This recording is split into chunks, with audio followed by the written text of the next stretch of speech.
মুহূর্ত আছে ইতিহাসের, যখন সহজ করে মানুষ রাস্তায় নামতে পারে। সে মরার জন্য নামে, সে বাঁচানোর জন্য নামে। এটাই হয়তো ডেমোক্রেসি। আমরা বারবার বলি যে নেবে কি হবে, মানুষ কবে সচেতন হবে। সেই মানুষ সচেতন হয়ে গেছে। সে বুঝতে পেরেছে নিজের জন্য নামতে হবে, সে বুঝতে পেরেছে বোন বা দিদির জন্য নামতে হবে, সে বুঝতে পেরেছে ভবিষ্যৎ প্রজন্মের জন্য নামতে হবে। পুলিশ তার কাজ করবে, জাজ তার কাজ করবে, আমরা সবাই আমাদেরই কাজ করে যাব। তার ভেতরে মৃত্যু থাকবে, তার ভেতরে জন্ম থাকবে, এবং তার ভেতরে এরকম রাস্তায় লেখা থাকবে।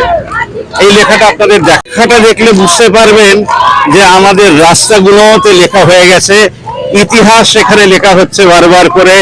একাডেমি অফ ফাইন আর্টসের সামনে অন টিভির পক্ষ থেকে এতক্ষণ আপনাদের জন্য রিপোর্ট করলাম। বুঝতে পারছেন মানুষ কোথাও এক হচ্ছে। আজকে হয়তো টেকনিক্যালি এক হতে পারেনি যেভাবে গভর্নমেন্ট এক হয়, তবে একটা দেশের স্বার্থে প্রত্যেকটা মানুষ একদিন আওয়াজ তুলবে, তার পাড়াকে এক করবে। স্বরাজ্যের কথা গান্ধীজি যেটা আমাদেরকে দিয়ে গেছিলেন, সেই স্বরাজ্য গঠন হবে প্রত্যেকটা পিনকোড থেকে। আজ এতটাই, এরপর আবার কোনো নতুন জায়গা, নতুন প্রতিবাদের ভাষা। কিন্তু জাস্টিসটা তো একটা জায়গা থেকে ফ্লো করে। বলো জাস্টিস আদৌ কি ফ্লো সবসময় করে? সেটাই বলছি যে কত পার্সেন্টেজ দেবে না 100-তে? না,